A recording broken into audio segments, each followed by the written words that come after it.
계시록 12장 3절에서부터 4절의 말씀에 하늘에 또 다른 이적이 보이니 보라, 한 큰 붉은 용이 있어 머리가 일곱이요 뿔이 열이라. 그 여러 머리에 일곱 면류관이 있는데 그 꼬리가 하늘 별 3분의 1을 끌어다가 땅에 던지더라.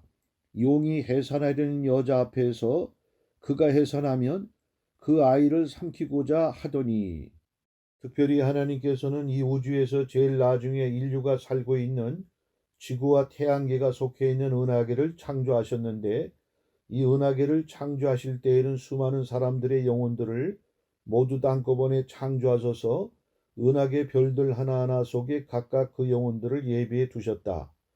잠깐 여기에서 놀라운 비밀을 또 하나 밝히려고 한다. 그것은 다음과 같다. 이 지구상에 현재까지 왔다 간 모든 인류의 영혼 숫자와 또한 장차 이 세상 끝날까지 이 세상에 올 모든 인류의 영혼 숫자는 우리 지구와 태양이 소속되어 있는 은하계의 별들의 숫자와 동수라는 사실이 있다. 그러므로 우리가 은하계의 별들의 숫자를 셀 수가 있다면 하나님께서 창조하신 지구 인류의 전체 숫자를 파악할 수가 있을 것이다. 자, 어쨌든 그 영혼들이 자기 때가 오면 이 세상에 순차적으로 내려와 어머니 모태에 들어가 탄생하게 되는 것이다. 그러므로 모든 인생들은 다 소중한 것이고 그들의 영혼의 탄생은 이미 만세 전에 하나님께서 창조하신 것이 되는 것이다. 특별히 기독교 신학계에서는 사람이 어머니 모태에서 탄생할 때에 그 영혼은 언제 조성되며 창조되는가, 여기에 대한 의론이 분분하다. 창세기 22장 17절에 내가 내게 큰 복을 주고 내 씨로 크게 성하여 하늘의 별과 같고 바닷가의 모래와 같게 하리니 내 씨가 그 대적의 문을 얻으리라. 창세기 37장 9절에 요셉이 다시 꿈을 꾸고 그 형들에게 고하여 가로되 내가 또 꿈을 꾼즉 해와 달과 11별이 내게 절하더이다 하니라. 민수기 24장 17절에 내가 그를 보아도 이때의 일이 아니며 내가 그를 바라보아도 가까운 일이 아니로다. 한 별이 야곱에게서 나오며 한 홀이 이스라엘에게서 일어나서 모압을 이편에서 저편까지 쳐서 파하고 또 소동하는 자식들을 다 멸하리로다. 신명기 1장 10절에 너희 하나님 여호와께서 너희를 번성케 하셨으므로 너희가 오늘날 하늘의 별같이 많거니와.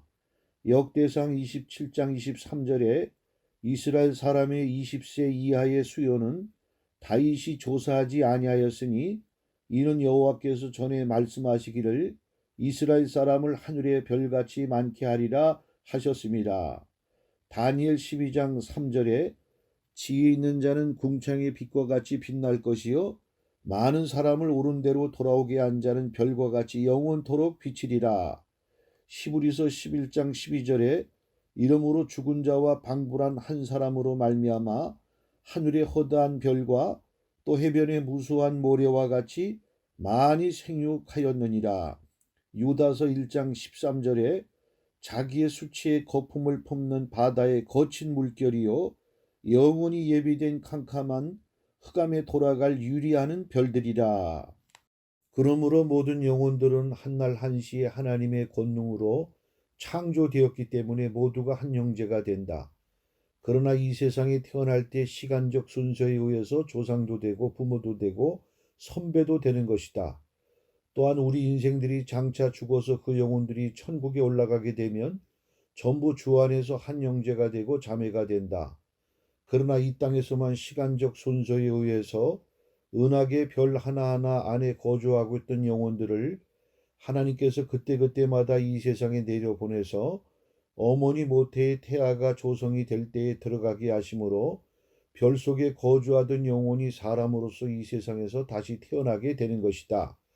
자, 그러면 나는 여기에서 너무나도 끔찍하고 잔인한 중요한 사실 하나를 말하려고 하는데 그것은 다름 아닌 낙태된 영혼에 대해서이다.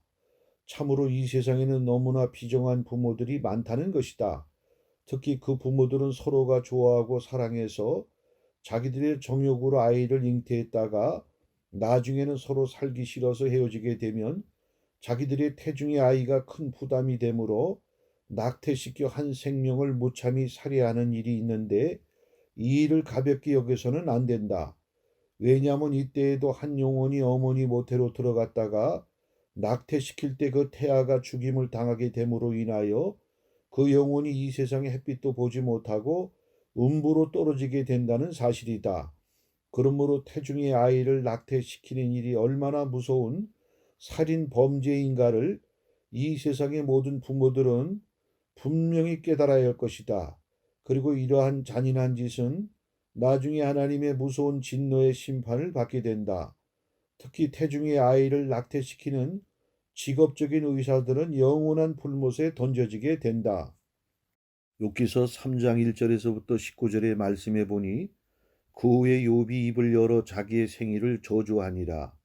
욥이 입을 열어 이르되 내가 난 날이 멸망하였더라면 산의 아이를 배웠다 하던 그 밤도 그러하였더라면 그날이 캄캄하였더라면 하나님이 위에서 돌아보지 않으셨더라면 빛도 그날을 비추지 않았더라면 어둠과 죽음의 그늘이 그날을 자기의 것이라 주장하였더라면 구름이 그 위에 덮였더라면 흑암이 그날을 덮었더라면 그 밤이 캄캄한 어둠에 잡혔더라면 해의 날수와 달의 수에 들지 않았더라면 그 밤에 자식을 베지 못하였더라면 그 밤에 즐거운 소리가 나지 않았더라면 나를 저주하는 자들 곧 리오이아단을 격동시키기에 익숙한 자들이 그 밤을 저주하였더라면 그 밤의 새벽별들이 어두웠더라면 그 밤이 광명을 발할지라도 얻지 못하며 동틈을 보지 못하였더라면 좋았을 것을 이는 내 모태의 문을 닫지 아니하여 내 눈으로 환난을 보게 하였음이로구나.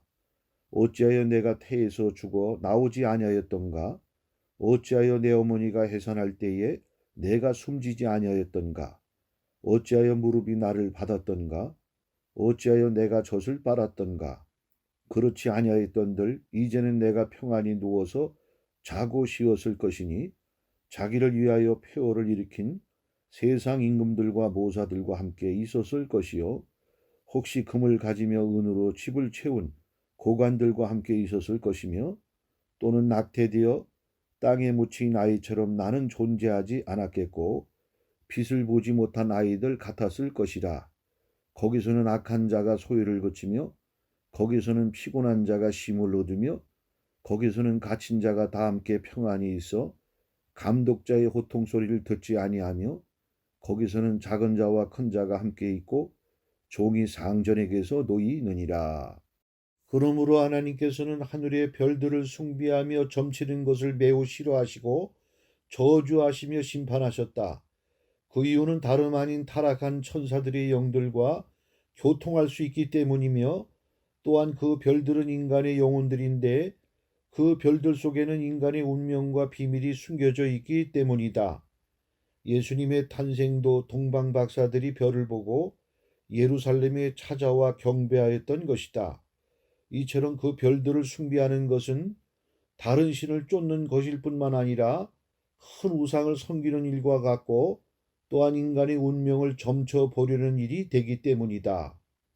마태복음 2장 7절로 9절 10절 이에 헤롯이 가만히 박사들을 불러 별이 나타난 때를 자세히 묻고 박사들이 왕의 말을 듣고 갈새 동방에서 보던 그 별이 문득 앞서 인도하여 가다가 악이 있는 곳 위에 머물러 섰는지라 저희가 별을 보고 가장 크게 기뻐하고 기뻐하더라. 신명기 4장 19절에 또 두렵건대 내가 하늘을 향하여 눈을 들어 1월 성신 하늘 위의 군중 곧 너희 하나님 여호와께서 천하 만민을 위하여 분정하신 것을 보고 미혹하여 그것에 경배하며 섬길까 하노라. 열왕기하 23장 5절에 옛적의 유다 왕들이 세워서 유다 모든 고을과 예루살렘 사면 산당에서 분향하며 우상을 섬기게 한 제사장들을 폐하며 또 바알과 해와 달과 12궁성과 하늘의 모든 별들에게 분향하는 자들을 폐하고 아모스 5장 26절 너희가 너희 왕 식굿과 너희 우상 기운 곧 너희가 너희를 위하여 만들어서 신으로 삼은 별 형상을 지고 가리라.